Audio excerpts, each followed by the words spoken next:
Well, good morning, everyone, and thank you for joining us today and our coming through the blizzard-like conditions of snow in Washington, D.C. Vidar was able to make it early. The rest of us, struggled, but I'm glad you were able to join us. And we want to talk to you today about international joint development, the process of different countries working together to develop capabilities. Of course, this being CSIS and the Defense Industrial Initiatives Group doing the study, our focus was very much on defense capabilities, but it is admittedly a much broader issue because it relates very much to cooperation in civilian areas and in commercial business in many respects. Before I dive into the substance, though, I got to start with our normal disclaimers. First being our security announcement. In the unlikely event that there were any security incident here at the facility, just be assured that we have thought through what to do ahead of time. I'll be your security officer and will provide direction, and we will exit either out the back or the way you came in, depending on the situation, and you'll get further guidance.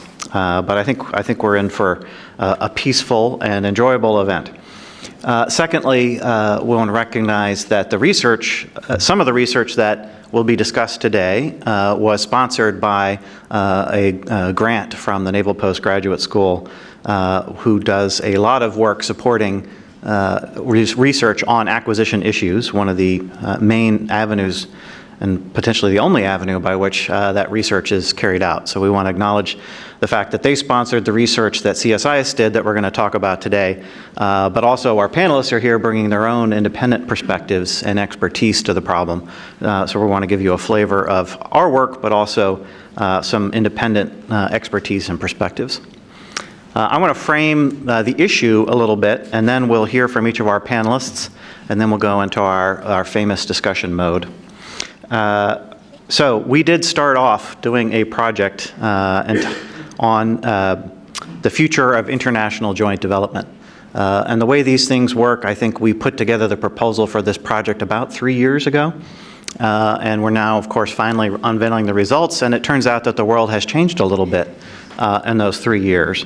And so those of you sitting in the audience today or those out watching on the web may ask yourself, how relevant is it to have a discussion about international cooperation in what we tried to cleverly title our event today, A Time of Backlash, where the benefits of international cooperation, international action are being very, very strongly questioned really around the world. And there's a lot of, I mean, we could spend all day talking about the various benefits of cooperation and why those have not changed and maybe have been overlooked to some extent in recent weeks and months. But let me focus just a little bit specifically on the issue of international cooperation in the defense space. And I think it's fair to say that this is a question that only gets asked really in the United States when it comes to cooperating on major defense acquisition programs.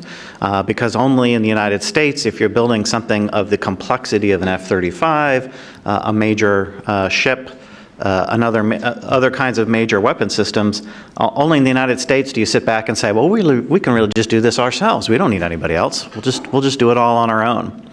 And so only in the United States, I think, is the question, would you ask, why ask that question? It's an important question about international joint development for everyone, how and when to do it. But the whether question is really only a question if you're in the United States. And I would argue that we may see, in fact, that increasingly this case of American exceptionalism, the ability to go it alone on vastly complex weapon systems, is probably has its time frame, and that time frame may not be as long as we might all think. I mean, the F-35, one of the most important examples of international cooperation, and one of the case studies that we looked at in our research, was from the start envisioned as an international program. And I have to my right Frank Kenlon, who we'll get to later, who was part of the process of making the decision to go that way with the F-35. Certainly the United States could have done the F-35 on its own, but it would have been a different program, potentially a poorer and less less ambitious program in some ways. And so even the United States, I would argue, over time is probably going to increasingly need to consider international cooperation in a very serious way for more of the systems that it's acquiring.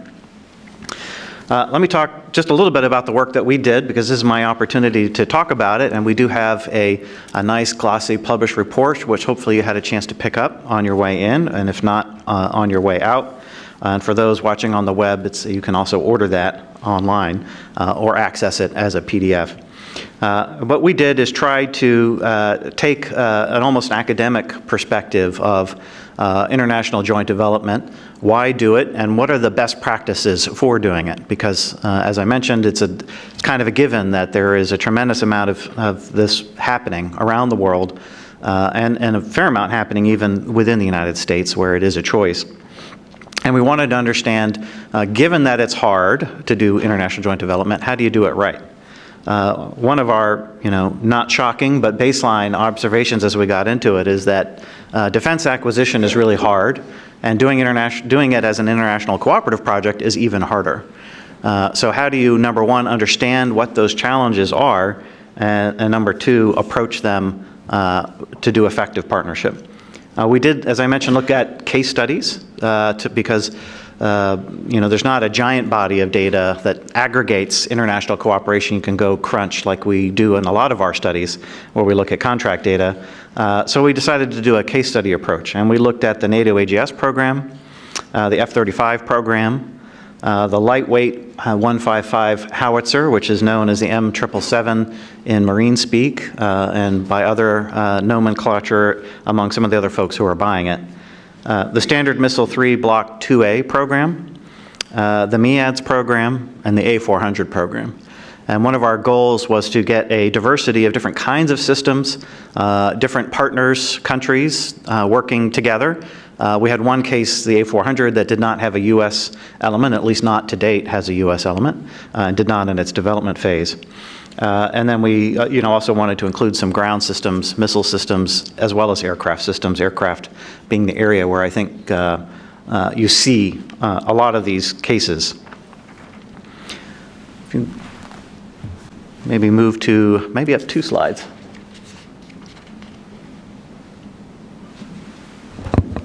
I have the slides. That makes it easy. Okay.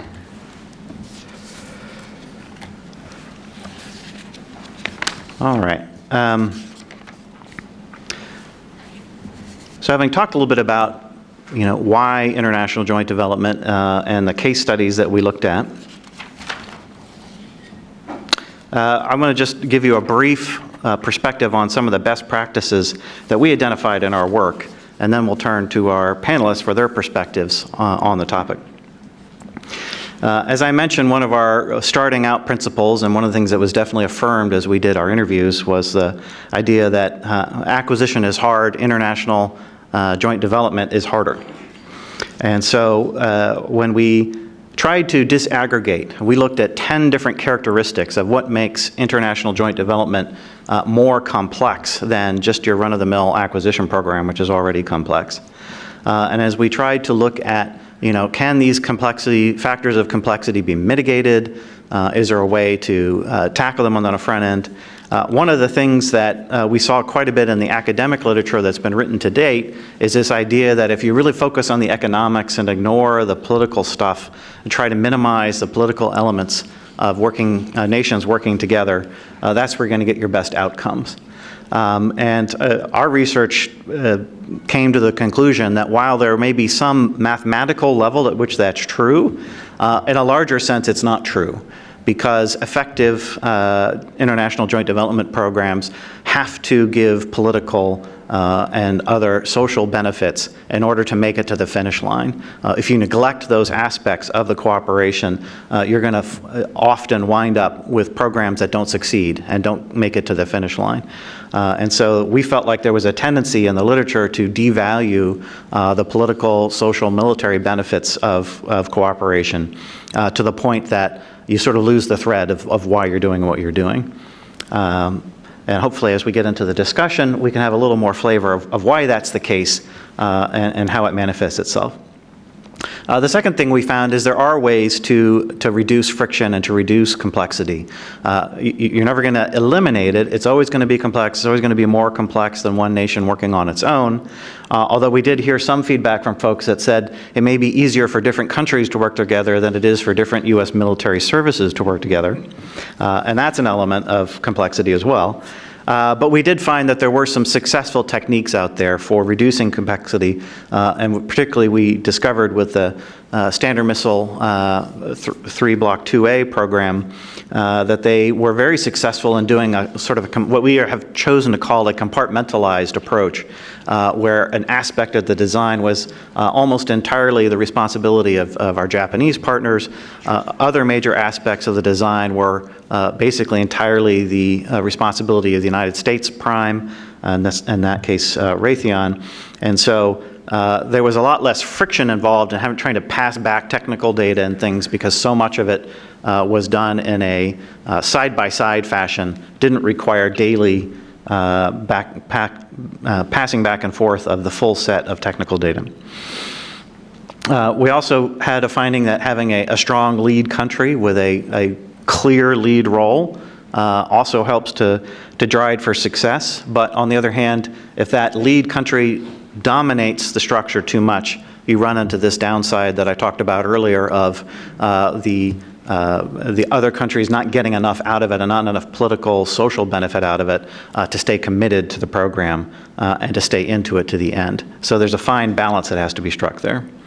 And then our last big finding had to do with the ability for nations to abstract or to rise above the program by program level, and where partners have an enduring relationship with one another, and they can take a more of a portfolio approach to cooperation, where the work share in any individual program may not mathematically equal every dollar going in, but over the suite of programs that nations are working on together, it does balance out to a politically viable solution for all the partners.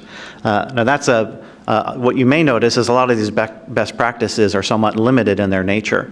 They're not going to work in all cases. Only if partners are working repeatedly together over a long period of time can they possibly hope to take a portfolio approach. And so these aren't universal solutions necessarily to the problem of international cooperation. But these were the strongest cases we found for best practices. And so with that little bit of a flavor of the findings of our report, let me turn now to give you some other perspectives. And we've worked to put together a panel that can really come at this question from a variety of points of view. Starting to my left, we have Vidar Skjelstad from Kongsberg, president of Kongsberg Defense Systems. He is also the president of the Norwegian American Defense and Homeland Security Industry Council, and he brings an industry perspective, also the perspective, obviously, of a non-U.S. heritage firm, although his headquarters are here in the area.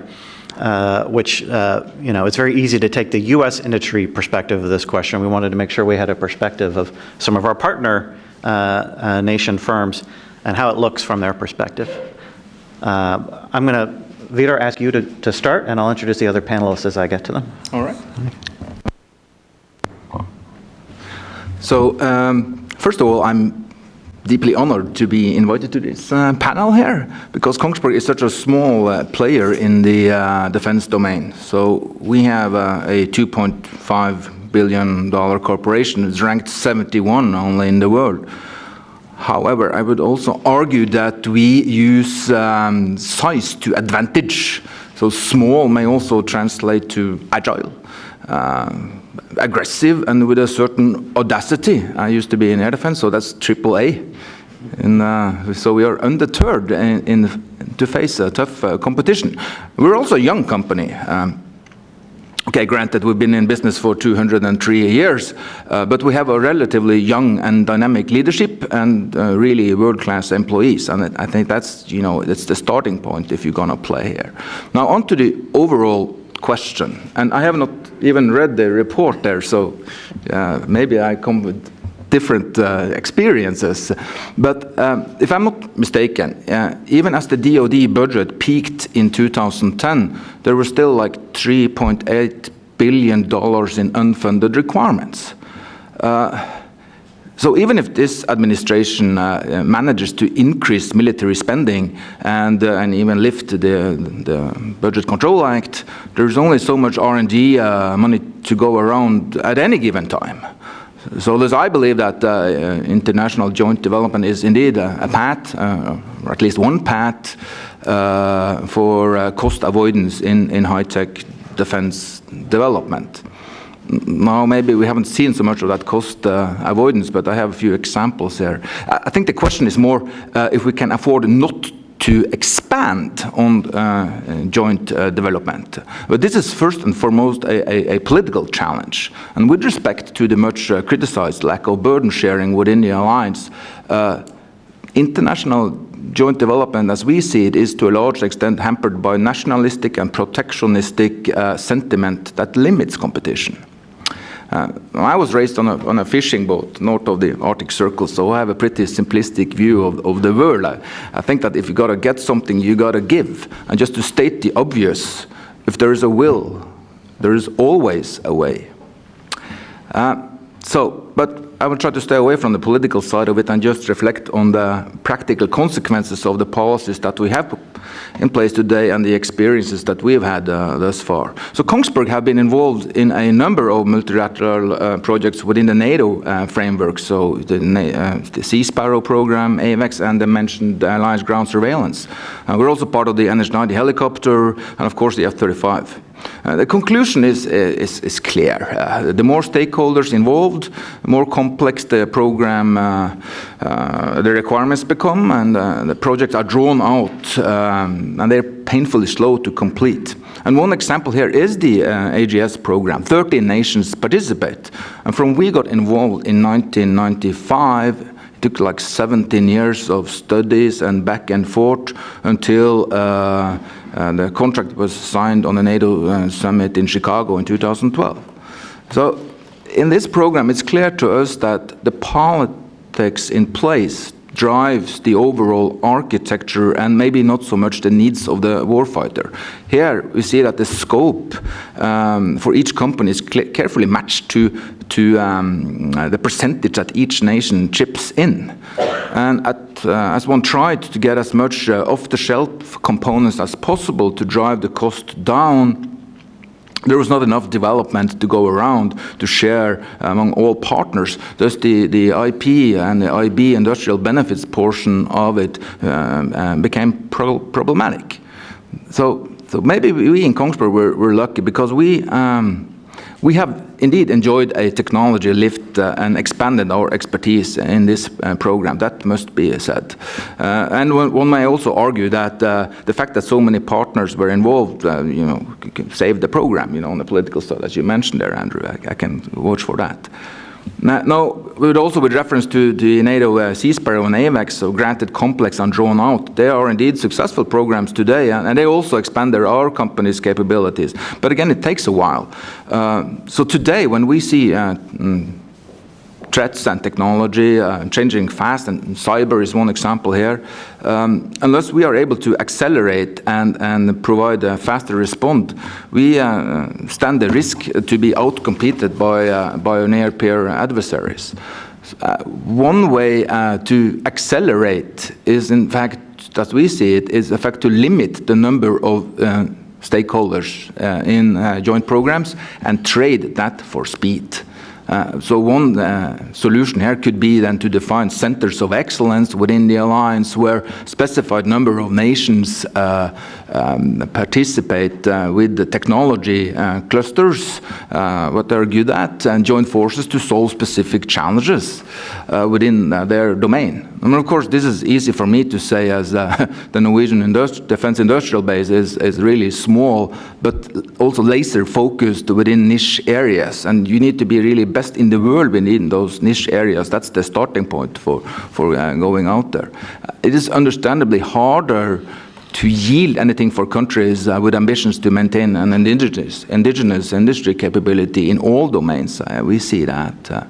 Now, so what we see in the niche areas today is that Norway, we are the free world's leader in medium-range strike missiles for the over-the-horizon anti-surface warfare mission.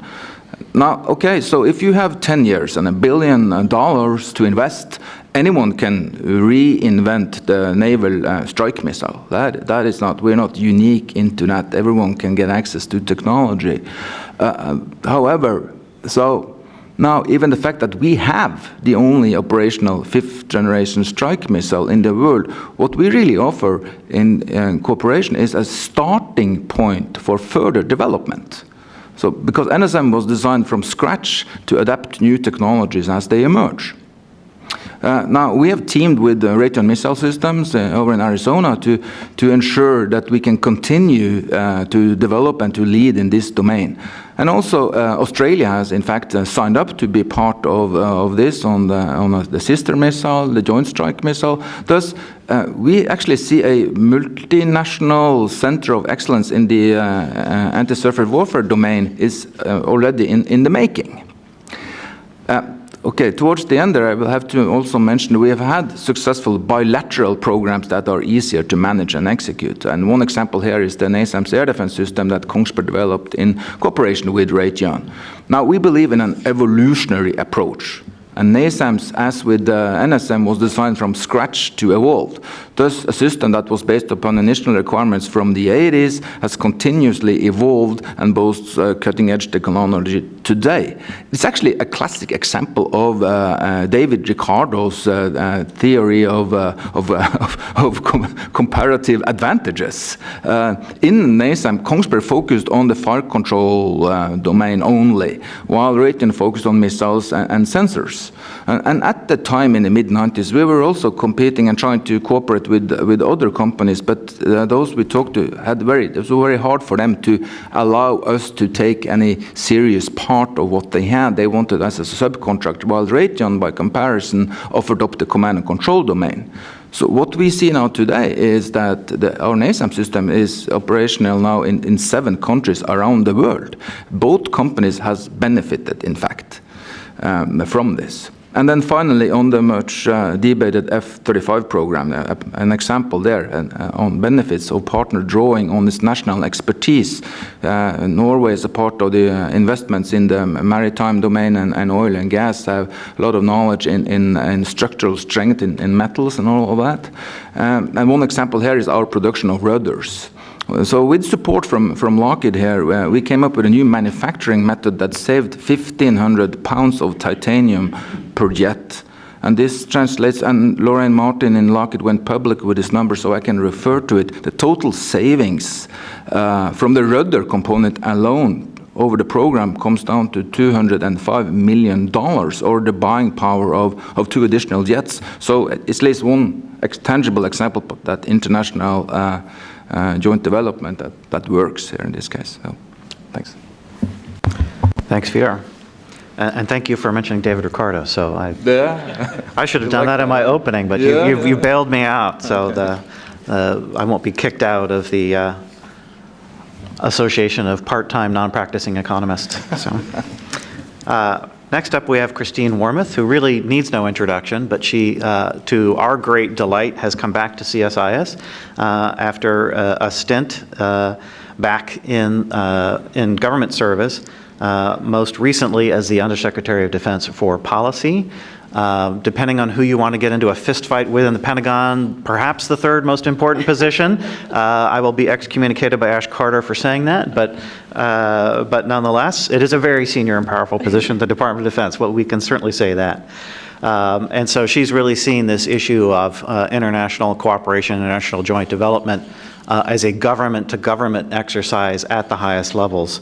And then her background of prior to that with strategy, plans, and force development very nicely also rolls into the perspective of how nations should and can work together to further their strategic objectives. Before that, before her government service, she was at CSIS, so as I said, she has returned. And Christine, over to you. Thanks, Andrew, and thanks for asking me to be on the panel. I think, you know, from the job that I had as Undersecretary of Defense for Policy, we tend to see more of what Andrew was referring to in terms of sort of the geopolitical defense diplomacy aspects of the value of international joint development. So I thought I would try to focus on that a little bit. And I'm happy to say that, notwithstanding the battles between the Undersecretary of AT&L and Policy about who is the number 3 official at the Defense Department, Frank Kendall and I actually were able to work very closely together on a lot of the international joint development programs, and I think that's kind of par for the course in terms of how acquisition and policy have worked together the last few years. My sense, as Andrew said at the outset, we may be entering a period where there's a lot of focus here in the United States on America first and on buying American, but I think from the incentives for the United States that drive international joint development, to me, are ones that are likely to be pretty constant. And I think from the perspective of the Defense Department, it's probably going to remain desirable to try to find projects where we can cooperate with our allies and partners around the world. And I think there are really, from a policy perspective, there are 2 major benefits, 2 very tangible benefits, and then one that's sort of intangible.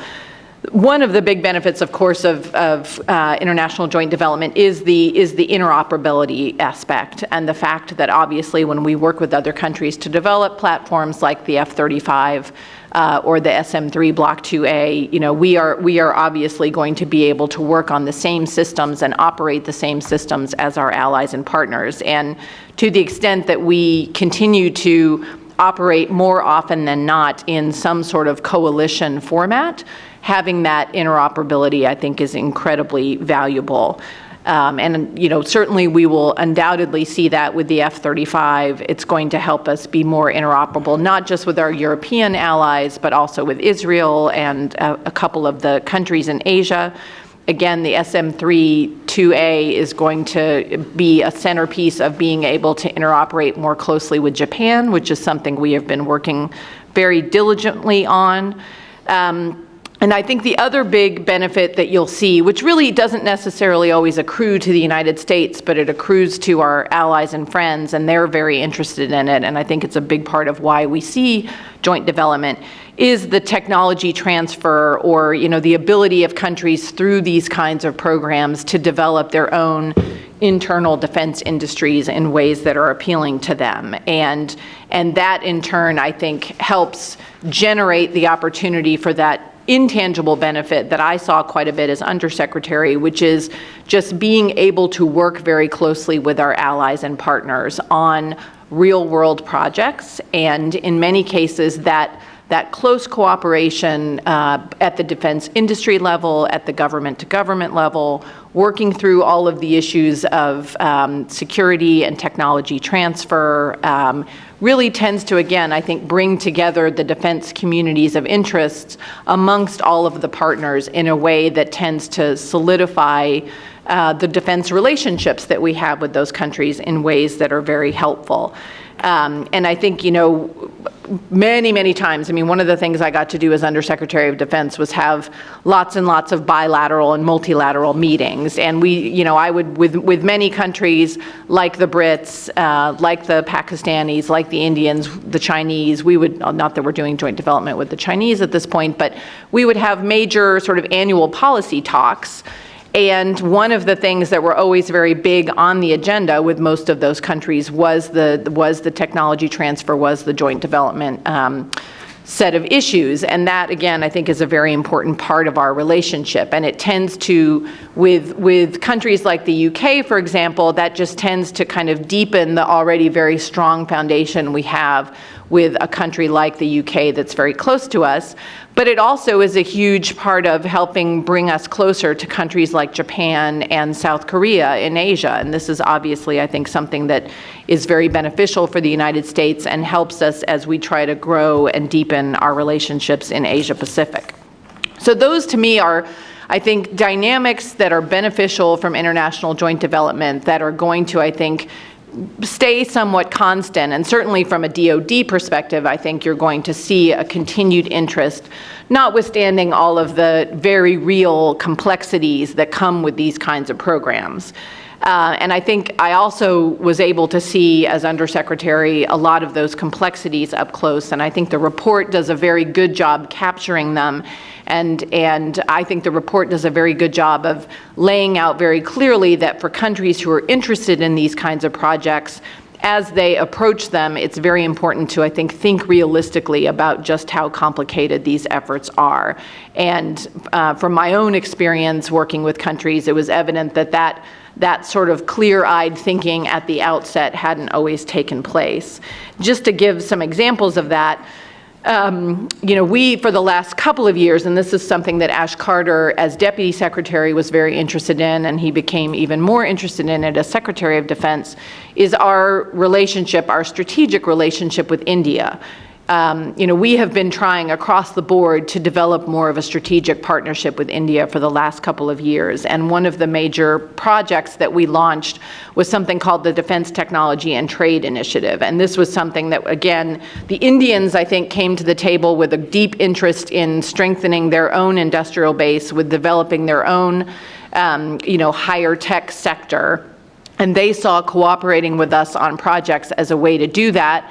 I think, again, we saw working through that cooperation with them as a way to knit them more closely to us from sort of a geopolitical perspective. And so we've spent hours and hours and hours with the Indians talking through different areas where we might cooperate, trying to find sort of the sweet spot between technologies that they were interested in, that they thought would be beneficial for them domestically, and for us were areas that we felt comfortable sharing and collaborating with them. And that process, which has moved along very well, and we found a number of different areas where we can work with the Indians, was challenging at times. And I think part of it was because when India began the process, they weren't necessarily entirely realistic about what we would be able to share from a technology transfer perspective. And I think we've worked our way through that to a great degree, but it's an example of, I think, the importance of trying to be realistic about that. I think these kinds of projects are also challenging, again, from sort of a defense diplomacy perspective. As Vidar said, and as Andrew said, there are lots of different pieces. Countries are trying to focus on their niche areas. Everyone wants kind of a piece of the action. And figuring out how to allocate that work share and how to allocate the different benefits that come from these projects can be complicated. I have a vivid memory of, and I don't even remember the particulars, but we were sort of working through some of the F-35 issues, and I think the AT&L folks in the building had gotten close to selecting one of the countries that was going to have one of the maintenance facilities for the F-35. And I may not have this exactly right, but in any case, it wasn't going to be the UK. And at the exact time that this was happening, I was going up to Halifax for the big sort of defense and security conference that happens up there every year, and I was seated in a green room for probably 30 minutes with Minister Fallon, who had only just heard that they weren't being picked for whatever this facility was, and that led to a rather awkward set of conversations, but eventually we worked our way through that as well. And I think, another challenge that we can have from the United States perspective can be both the long duration that some of these projects takes, and Vidar referred to, in some cases it can be a decade or more, and certainly MEADS was an example of that. I remember when I started in the Pentagon in 1995, MEADS was sort of just getting off the ground, and it was still going when I came back in 2009, and I was in the Pentagon when the United States made the decision to get out of that program. And frankly, this was a case of, because the program had taken so long, that had its own set of challenges. But what really, I think, became sort of the tipping point for the United States was that we found ourselves in the middle of the process where the Budget Control Act had been passed. We were grappling with the challenges of sequestration, and we were in a situation where we had our own missile defense and air defense systems, the Patriot, that we were going to invest in. And because resources were getting tighter, we just simply had to make a choice between where we were going to spend that incremental dollar. And that, those kinds of challenges are going to happen. We tried very hard to mitigate that as best we could, but those are the kinds of challenges you're going to see in programs that are this complex. The last thing I wanted to just highlight was I thought a very interesting finding in the report is the fact that several of the case studies pointed to the fact that one of maybe the benefits of this kind of international joint development is that when countries get together and start designing a particular platform, they are often able to think through up front some of the challenges of technology transfer and some of the regional stability issues in a way that actually leads to being able to have platforms that are more able to be exported at the end of the day, as opposed to programs in some cases where we haven't thought that through. We get to the end and we may want to export something like the F-22, for example, but because of the way we've designed it, doing that really making an export version is cost prohibitive. So there seemed to be some benefit to, again, thinking it through in advance. And I know from my perspective as Undersecretary for Policy, countries all around the world obviously want to buy American projects, and I would much rather be in a position of being able to think through strictly from a policy perspective, does it make sense to export a particular platform, and to be able to work that through rather than not even being able to have that option because we've designed a system in such a way that it really isn't even doable from the outset. So I thought that was kind of a neat collateral benefit that is something that is very appealing to me. And again, I think hopefully we'll continue to see us doing these kinds of projects in the future. Thank you, Christine. Next up, we have Frank Kenlon. Frank is currently working as a professor, actually two professorships, if my notes are correct, both at the School of International Service at American University and as a professor of international acquisition at the Defense Acquisition University. Frank also had the maybe dubious pleasure of being a colleague of mine at the Department of Defense in AT&L. I used to jokingly tell folks during the time which I served as Chief of Staff to the Undersecretary that about half of my time was spent on F-35 because it's just that massive of an undertaking. And of that half, probably about half of that was probably spent with Frank, working through the various international issues that were going on. And I remember we had some real doozies. Okay, sorry for that diversion. So he worked within the Directorate of International Cooperation within the Office of the Undersecretary for Acquisition, Technology, and Logistics. And before becoming Director of the International Cooperation Organization, he served as Director of International Negotiations and various other positions within the group, and as a retired Navy captain. So, Frank, your perspective as someone who has been an implementer on, and I should just hammer home once more that you were there at the birth of F-35 as an international program. Well, thanks again, and I was so honored to be here, obviously, with our other colleagues on the panel, and it's, I think that just to comment briefly on what the business and policy perspectives so far have outlined vis-a-vis the report are, spot on. I think it's an excellent study. I got a chance to scan it over the weekend and want to read it more closely, but it is the kind of thing that we'll assign for reading to our DAU students, and because we would like them to learn more about this area in terms of the breadth and depth of international cooperation, which is one of the key elements of international acquisition and exportability in the AT&L world. So for me, I have to start out with saying that it's dangerous to be passionate about something. I'm kind of, in addition to my family, I guess I'm passionate about ICPs, international cooperative programs, and tennis. Fortunately, I was a lot better at ICPs. But I am excited about being here and talking about this subject today. It's a subject that I've always enjoyed. I see two of my old colleagues, Frank Savasco, who got to deal with me when I was a young GS-12 coming into the cooperation business, and I know he thought I was a little bit out of control at times, and probably was.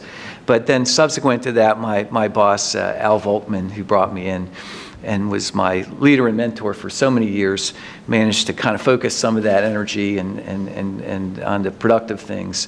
And we'll talk a little bit about more the inside aspects. I think Christine did an excellent job of outlining the policy perspective. And we did work with policy folks all the time. It levels on up through. I didn't get the chance to work with Christine so much, but certainly Jim Miller and Kath Hicks and some of the other folks.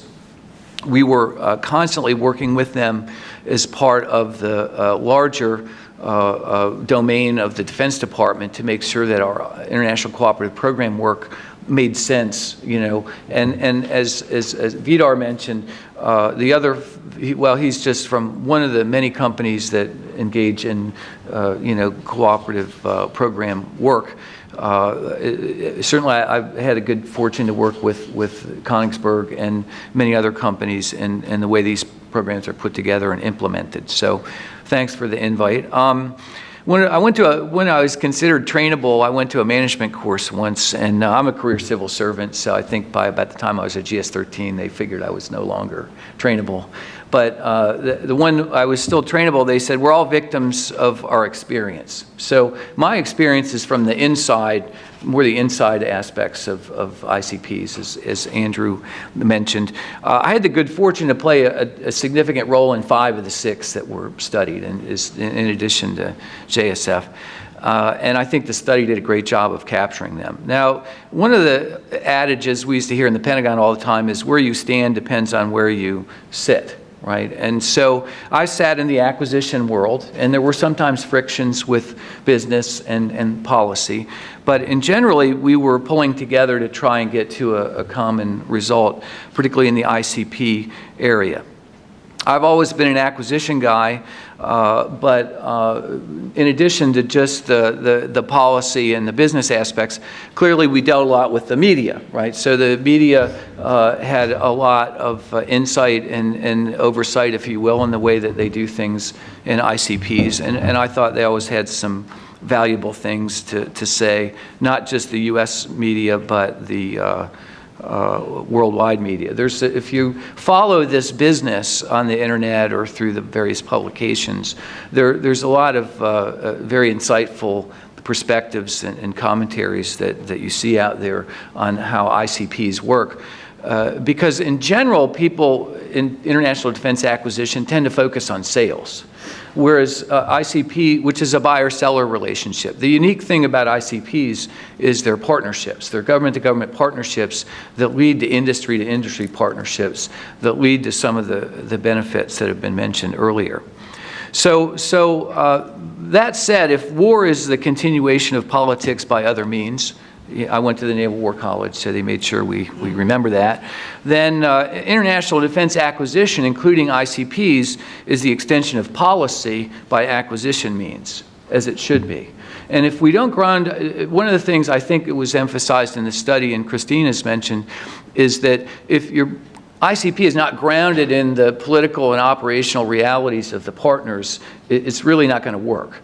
It's not going to work. The gestation, development, and fielding of ICP systems is long, and so the political and operational relationships have to be very stable to get through that path. I think the report does a good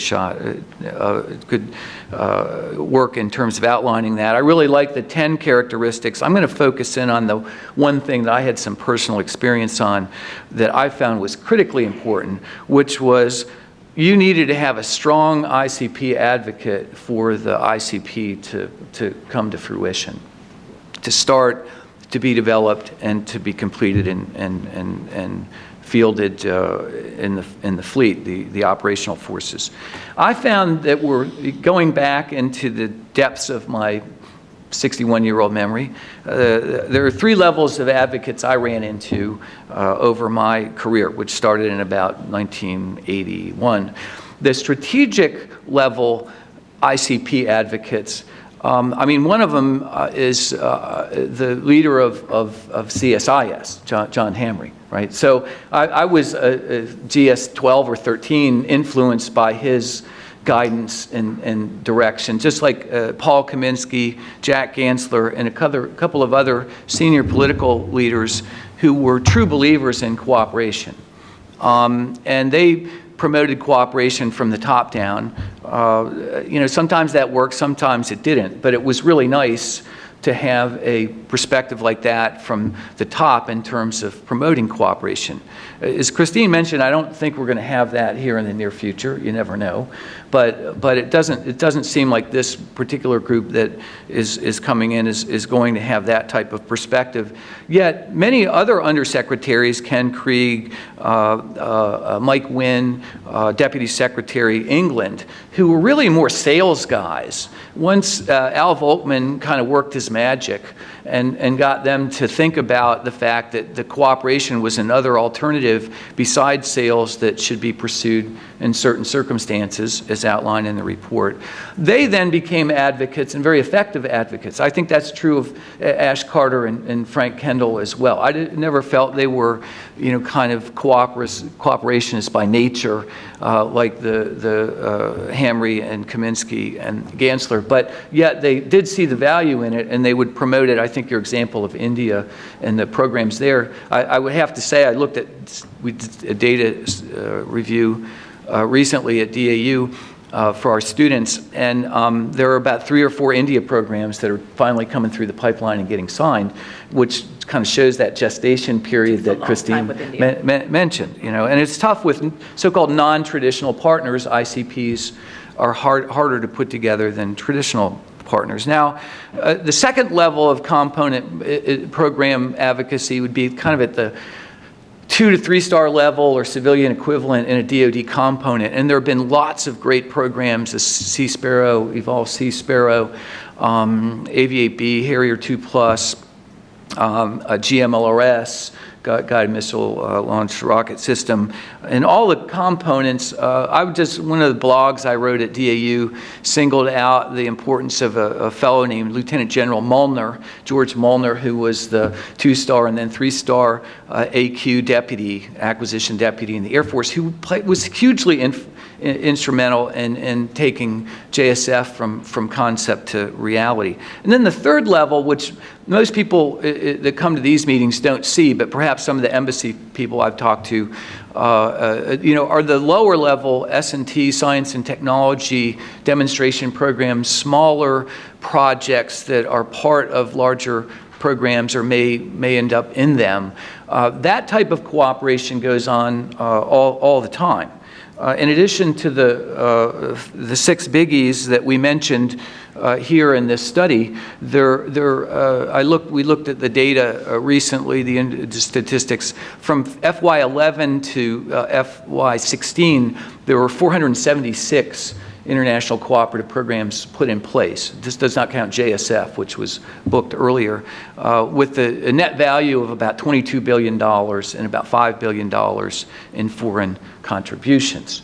And the pipeline, if you look at the pipeline statistics of the programs going through, there's still, it's almost like the picture of the iceberg with most of the bulk of it below the waterline, or the normal distribution where, the top 10% of the programs, the ones that tend to get studied and talked about, JSF and so forth, there's still a 90% structural cooperation below the waterline that's going on.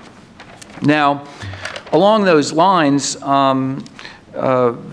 have to, by the way, JSF is 45 years, conservatively estimated at $500 billion. Roughly 25% of that, both in development and non-recurring production and acquisition, is foreign partners. And on top of that, are foreign military sales customers in JSF. You do the math on that, well, I think even Barry Goldwater would agree that that's real money, right? So that's the kind. There's the enterprise. We tend to see a lot about sales and so forth in the media, and those are all good. But there is a structural cooperation and a valued cooperation, both in terms of breadth, numbers of agreements, and value, that is quite significant. So where are the advocates today? And what kind of ICPs should we pursue for tomorrow and beyond? I think hopefully we'll talk a little bit about that later. I think it's very helpful. At DAU, we teach that the benefits of all defense international acquisition, political, operational, economic, technological, and industrial. Those are the 5 big areas. That's the You're tested on those. If you get 4 out of 5 right, you pass. ICPs tend to be particularly helpful in the economic and technology area. Whether it's direct commercial sales or FMS or building partnership capacity or other types of international acquisition, ICPs tend to be unique in the partnering where you bring in early investment and continuing investment, which is a huge economic benefit. And then the technological inputs, as I think Vidar mentioned in his example of NSAMs, is you really can leverage, and Joint Strike Missile. Why spend $10 billion to develop an alternative to Joint Strike Missile, NSM, where you can take that, adapt it, and spend that money elsewhere, right? So, law of comparative advantage. So the thing that I would say that the people don't realize on the economic side is for ICPs, and if you get $1 in up front, the DoD uses that dollar. If you develop something, DoD itself, and sell it via FMS, theoretically you recoup the money. Generally you don't. It's never collected. It's rarely collected. If it is collected, it goes to the Treasury. So the Defense Department doesn't get it back into the program. ICPs are the only way to get direct investment into DoD programs, and that's a huge economic benefit. FMS does great things. You may get recoupment, probably not. Direct commercial sales does great things. We get great economic order quantity benefits and so forth, but ICPs are unique in that regard. I would say that if I had a thesis about this looking forward, that first, as outlined in the study, I'll put a little bit more emphasis on this point, you have to have a visionary that gets the ICP started, and that requires a leap of faith. There's a little bit of, this is not an objective. When you look at doing a cooperative program and some of the challenges involved in it, if you were a totally rational person, you wouldn't do it, right? You would just say, no, I'm going to have somebody, that other person over there should do it. And that happens a lot in the acquisition world. Make that program manager do the ICP. I just want to do the domestic program and sell it. Yet somebody has to take that leap of faith and serve as a catalyst to get the program going. Could be a John Hamre, could be a Bill Schaefer in Deputy Assistant SecNav Air Warfare, could be John Klisch in the Surface Ship Torpedo Defense Program. You need that advocate. Then you need architects that know how to design it, right? Take those 10 factors. Those are 10 principles of architecture of cooperative programs. But you can't just jump right in and start negotiating. You have to actually architect it to work. And I think the 10 principles you've outlined do an excellent job of that. That takes knowledge and experience that we try to build at DAU and Defense Acquisition University and elsewhere within the department. Then you need artisans to actually take the architectural plans and put them together. That's really what I spent a lot of time doing in the middle of my career, developing and negotiating agreements that would work, getting the words on paper right, working through all the issues that Christine and Vidar have mentioned and probably Marjorie has written about, to try to work through all those things and come to a signed agreement, right? Takes a long time. JSF, 5 negotiation sessions, 2.5 years, all the issues that Andrew mentioned. Yet, once that's signed and the champagne corks are popped, then you have to execute it, right? Which is not a kick-in birdie, as they would say in golf. You made the PGA Tour, but you still have to play 18 holes to win. So then you need to have operators that can operate those programs at the program level to get them to work properly and develop and produce and support the things that go out into our operational forces. As Andrew mentioned, I was a reservist intel officer. I was a Desert Storm veteran. I saw international cooperation firsthand, both interoperability, and saw that again at a more senior level during post 9/11 activities. The USS Princeton hit a Manta mine in the Gulf back in those days, and I was at the EOD Tech Center as their scientific and technical intelligence officer. And we got the specs for the mine that hit the Princeton, which we didn't understand. We picked up pieces and we didn't recognize exactly what it was, from an information exchange agreement called ABCA 4, Australia, Britain, Canada, Australia 4. So not from an intel source, from a cooperative partner. So I'll leave you with that, whether it's cooperation large or small, the JSFs or the smaller things. I was a true believer when I started on rolling airframe missile in 1986 as a GS-11, getting coffee for the negotiators, and said, hey, I like this. This is fun stuff. I want to do this. And now I try to teach it to the next generation. So thanks for being here, and hopefully we can talk a little bit more about this. Thanks, Frank. And next, I want to turn to Marjorie Sensor. Marjorie is currently the defense business editor for Inside Defense. Prior to that, she worked at the Washington Post and its Capital Business publication.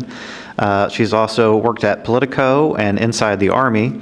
And she has been focusing, I would say, a little bit like a laser. It's always hazardous to make technology comparisons in this venue, but on how industry is adapting to a very rapidly changing business environment, sequestration, but also the focus that a lot of our industries locally and across the country have put in expanding their international businesses and how they've gone about doing that. So, Marjorie, your turn.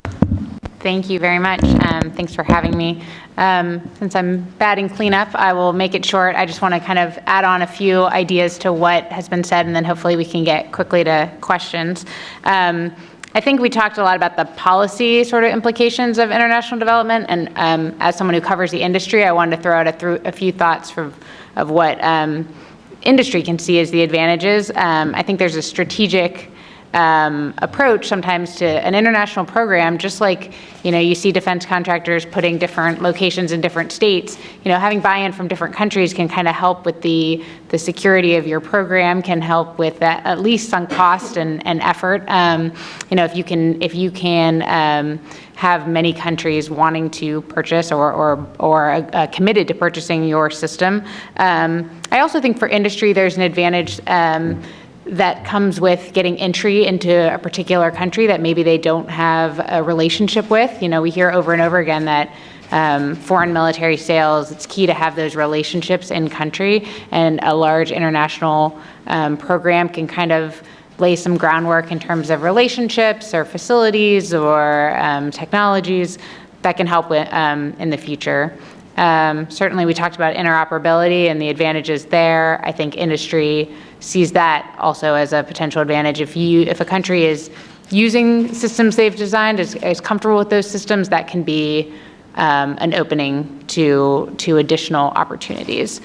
And then, of course, the cost piece, certainly today and always there's a focus on cost, and if you can increase volume, almost certainly you can do something about the per plane, per tank, per item cost. And so I think that, of course, industry likes to see the volume go up for that reason.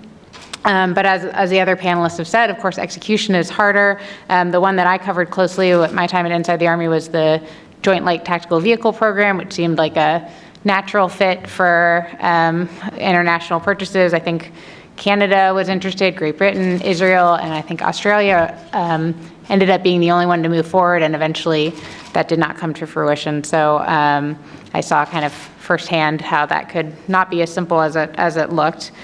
And I think what we haven't gotten into, but hopefully can in the discussion, is a little bit of what this looks like with a new administration. I think we've talked a little bit about there are obvious advantages that may continue.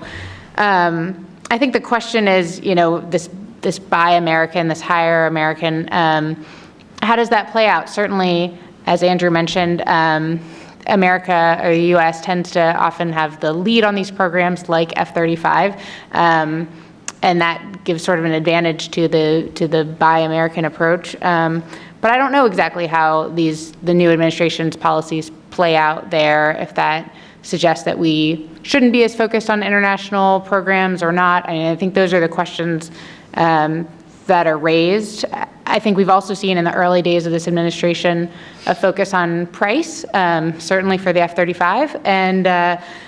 And what's interesting about that is we haven't just seen a total price concern, but a per plane price tag seems to be of concern to the president. And so, these international programs can obviously lower, as I said, that per plane cost.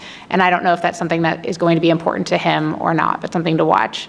On JSF, in this review that we've just heard announced from the president, one argument I've heard is that international piece, the policy considerations, that if we were to do something to this program that would hurt other countries' purchases of it, that could be damaging to those international relationships.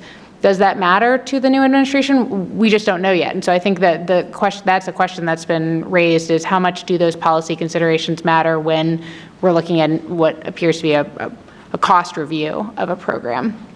And then I think, those are questions yet to be answered, but I think the main thing to look for when you're thinking about these is who's going to run acquisition in the Pentagon, who's going to be the Deputy Defense Secretary. I think as we get more people in the building, that may give us more of a sense of how those priorities are aligned with both the international joint development programs as well as many other issues that I know people are concerned about. So that's sort of my guidance on what to watch if you want answers to those questions. But I'll hand it back.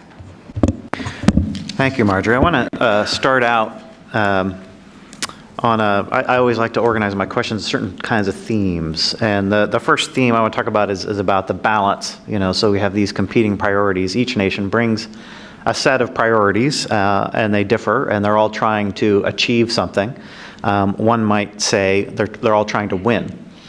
And if I were to very briefly summarize one of our major findings, it's that international joint development works best when there's a lot of winners, but no single big winner, and for sure, no big loser. If there's a big loser out there somewhere, they're probably going to find a way to torpedo the program, because it's hard enough to do international joint development when everyone's pulling in the same direction. And in our report, one of the things we suggest is that MEADS may have fallen prey to this dynamic to some extent, as well as to the things that you mentioned, Christine, in terms of how long it took to get going.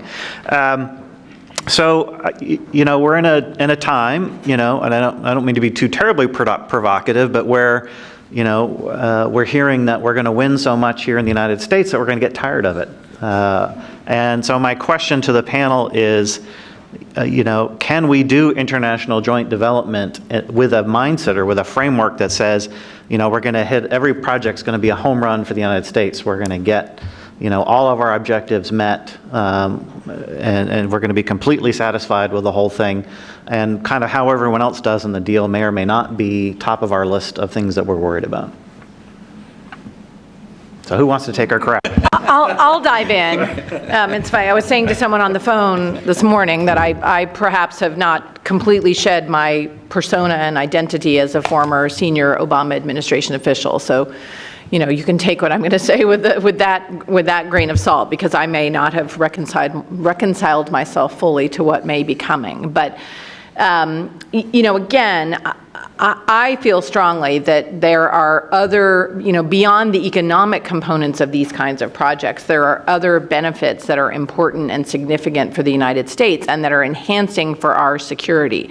So having strong relationships with these countries, being able to, use the same platforms in a coalition format. And again, yes, there's always the option of sales, but in some cases, countries may be, less interested in just buying it. I mean, that was certainly the case with the Indians when I was working with them, is they didn't want to just buy something from us. They wanted to be able to at least have some production in India that would be beneficial to them. So, I would argue that there are perhaps there are benefits that accrue to these kinds of projects that aren't strictly economic, but are more about the strength and depth of relationships. And again, the special operations community is fond of saying, you can't surge trust.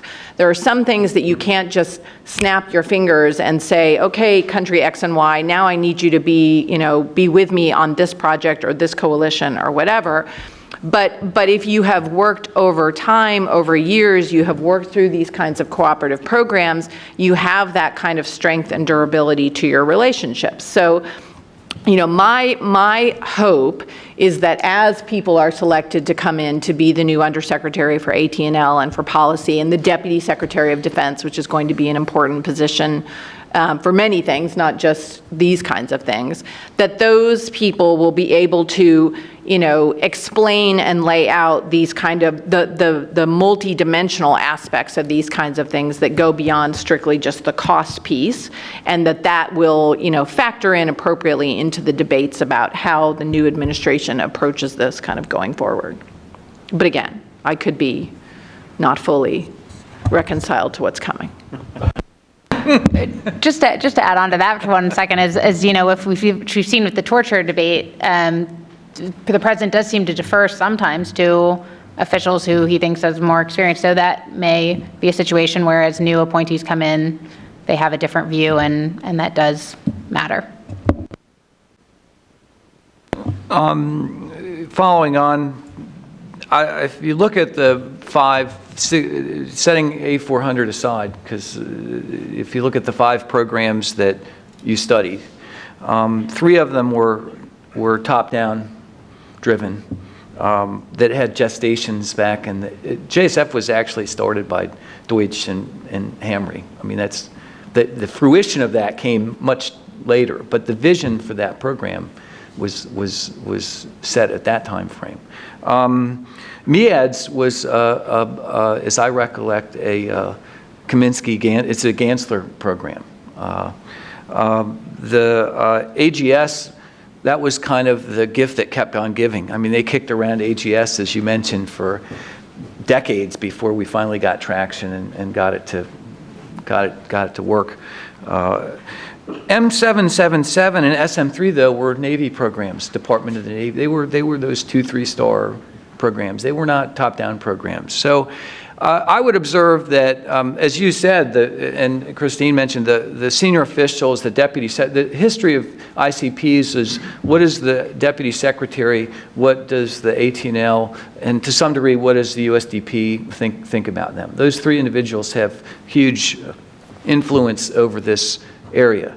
If they love them, they promote them. It seems unlikely to me, could happen. If they value them based on the kind of a business analysis, which I think you alluded to, I think that's great. That's what we would hope to see if you're a promoter of cooperation. And I think regardless of that, the mid-level and the lower-level programs will still be promoted by champions who view them as viable, whether they're 2 or 3 stars in a military department or an 06 that thinks we ought to do a Nulka decoy to help protect our ships. Peter, let me slightly modify my question for your purposes. You mentioned something pretty intriguing about how Raytheon had worked with you and given Kongsberg really leadership on the C2 piece of a system. And that is somewhat reminiscent, actually, of the SM3 Block 2A program, also Raytheon, where the Japanese took leadership on a critical upper stage component. And so that issue of balance of, of having leadership roles on both, those are, 2 programs where it's a smaller number of participants, and so you can maybe give leadership roles in a bilateral cooperation program that may be hard to do in a vast program with many people participating. But how do you see balance from that perspective, and the appeal or the advantages not only for a company like yourself gets the opportunity to take a leadership role, but the advantage that the prime them is getting by bringing your expertise on board? Yeah, so this was not straightforward from the beginning. I would say we've been working with Raytheon now for decades. So there was a lot of trust that was there in the first place then, and okay, is it something that we can do in being partners, not contractors and subcontractors? That being said, it's clear to us that when you work for a long time, you build that trust and friendship, which allows you to expand on it. And the end results that we see today, this was a win-win, if I can say that, for both companies. Could Raytheon have done it alone?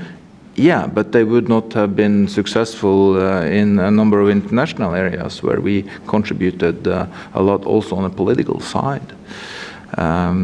Typically what we do now international with this particular system is that we involve local industry wherever we come, because there's no such thing as a perfect system. We are continuously building on this. So when you come into a new country, okay, what's the core expertise there? And it can be everything from, advanced software development to just improving production, getting the cost down of the system.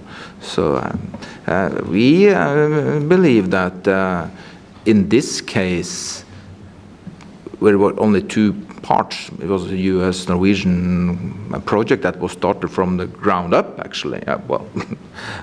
We can actually save some money, but I understand that it is harder than to drive the cost down when you have like 13 nations. I see it. Maybe that's the cost of doing the program, getting that political benefit out of it. One thing I meant to mention, by the way, in reference to that and to Marjorie's earlier comment, that I think somewhat unnoted fact that if you look at the F-35 program, the first 10 years of production, it's very close to half of all the production is actually for international partners. I think it's the total buy looks very American if you get out all the way out to the planned quantities, and of course there's some question about whether we will get out all the way to the planned quantities. But if you look year by year or decade by decade, the early years are very heavily driven by the cost. The economies of scale that are there because of the international partners. And that's held up surprisingly well, too. When many of the iterations that we went through when I was in the building is, are the international partners really going to buy? And the truth is, although there have been some misses, there's been a lot of hits, and the buys have really come in. Let me open at this point to audience questions. I have a few more on my list, but I know we're getting on in our time frame, so I just wanted to see if we had some audience questions to take. If not, okay. Hi, Lee Jung Greco, Flight Global. Thanks everyone for being here. I'm wondering what you can leverage from this report on FVL, maybe any of the lessons learned, especially as we're going into this America First administration. I don't know if that's going to affect our relationship with international partners. Well, thanks. I've had that question myself. We may at some later date actually have an event here looking at FVL and opportunities. I'm going to say that we will have an event here later on future vertical lift. FVL, for those who don't know, is future vertical lift and international opportunities. And certainly it's noteworthy that other systems that have had the future vertical lift role, mostly rotorcraft systems, have all been sold around the world. So any takers on? A quick, so the FVL, Future Vertical Lift, for people who don't deal in DoD acronyms all their life, is a program that's starting up. It's in an early development phase, and we had some of the folks from the Army staff, acquisition staff, come down because there's this, the Defense Department has policies and regulations for just about everything. Then one of them is the DoD 5000 series, which is the acquisition community's, Bible, if you will. And it says that at this stage of the program, you should evaluate international acquisition and exportability opportunities, not from a political perspective, but from a pure, kind of acquisition policy and analytical perspective. And the Army folks, are starting to do that, and they are considering cooperation as one of the and future sales in their analysis, and which has just begun relatively recently. I think they visited us at DAU a couple months ago. So. You know how the bureaucracy works. I certainly do. I was started out as a GS5, so there's people are always doing what the policy says and trying to make it work at some level. And at least at that level, that's what's going on. I can't speak to the higher levels, but I know that at the deck plate level, as they would say in the Navy, that it's being looked at. And one thing that's, actually occurred to me as we were having this discussion, you see I guess, international cooperation happening to some extent without, I would say, a lot of leadership from the department. And the example I'm thinking of is the TX program, where you have foreign partners on their own and on the industry side getting together and cooperating, notwithstanding that the program, as far as I can detect, has no intentional international flavor to it whatsoever. And so, I would posit a hypothesis. I can't prove it. We didn't develop the data to prove it in our report, but again, it suggests to me that this trend line that says, if industry is going off and cooperating even when the government isn't ordering them to do it or recommending them to do it, that's significant. That suggests that this go-it-alone approach maybe is going to have challenges down the road, or may not be possible to do it that way.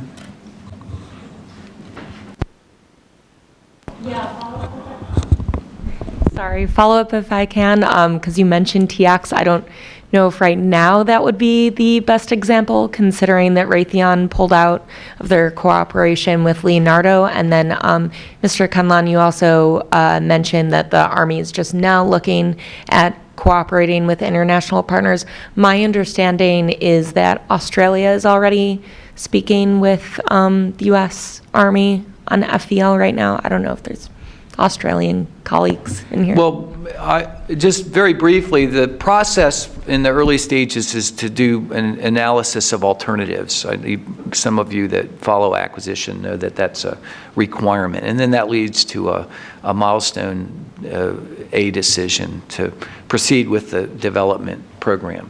And so one of the things the Army is looking at is not only, and they plan to have some conversations with Australia. They may have had them already, which they mentioned, but throughout the AOA, as part of the AOA process, analysis of alternatives process, the Army staff members that we talk to plan to engage prospective partners and buyers as part of the AOA process to see what the FVL might look like in the future as it goes through development and production, along the lines of what Andrew mentioned on JSF. One of the great visionaries of JSF, Lieutenant General Mullner, saw, based on working with the multinational fighter program of the F-16, that if you could bring partners in early and create, if you will, a base of foreign acquirers in addition to the U.S.,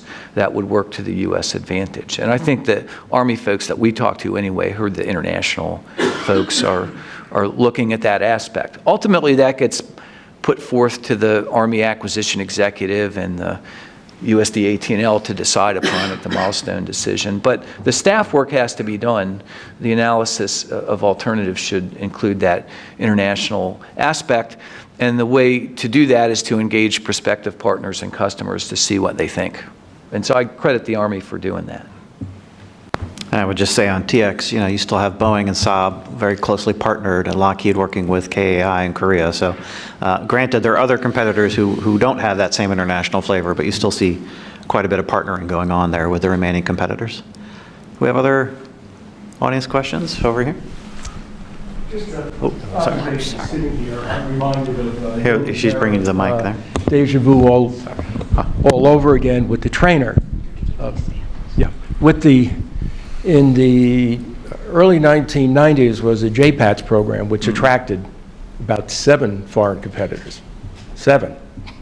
Not because it was orchestrated by the Pentagon, but because it was viewed as a business opportunity. And the final selection was a British aircraft, but there are South Americans in there are quite a few Europeans. It's one of those things where the climate was perceived as, because there was no, what I'd call a strong U.S. competitor. A U.S. competitor came in at the very end and used political influence from the Congress to delay the final decision. And the decision went on for 5 or 6 years, even as it was, for reasons I don't recall. So eventually the right thing happened, let's say in spite of everybody. And I think a lot of the successes that, if you go back and look at history, you can attribute the same thing to. It was perseverance, it was good circumstances. There happened to be a champion who was prepared to buck the system, because otherwise gravity works against these things. Even if it's, for all the reasons each of you have said, it makes good sense for the United States of America, for security, for industry, interoperability, all of that budget, it's not quite so easy. Frank, you raised the rolling airframe missile. That dated back, its origins were in the mid-1970s. It had at least 2 or 3 near-death experiences, and after it had emerged as a successful program, then the budget gamesmanship began.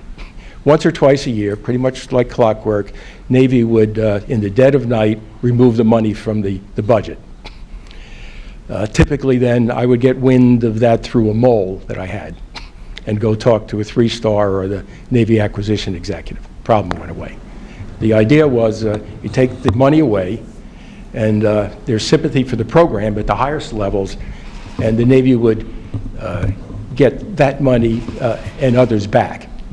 That is, I have I threaten to remove, for argument's sake, $10 and I get 12 back. So we'll do that all day. And in 1991 they did it, and I wasn't there, and the program was canceled. Happened to be coincident with the Stark taking 2 cruise missiles into side. All right, let me see if I can get the panel to respond. And, you know, the reviews that have come out, well, I guess it was Friday. Time is passing so quickly, I lose track. But there was, you know, a review of F-35. I would point out that the variant that's being reviewed, specifically the C, is the one that is the U.S.-only variant, not one of the ones that's being bought by foreign partners. Last time I checked, it goes back and forth with the C. And there was a nuclear posture review. I don't think we need concern ourselves in the international cooperation realm with that so much, although there is a piece there with the British. And then there's the missile defense. And so getting to the point of missiles, the fact that there's a real history of international cooperation on missiles, one of our case studies, MEADS is the cautionary example, but is missile defense an area where we really might see a push for this, or should see a push?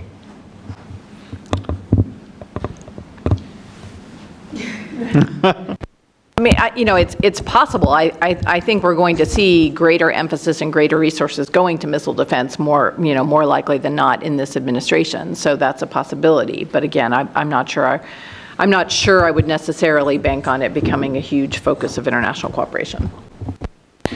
The only thing I would mention, that missile defense, of course, we have the Missile Defense Agency.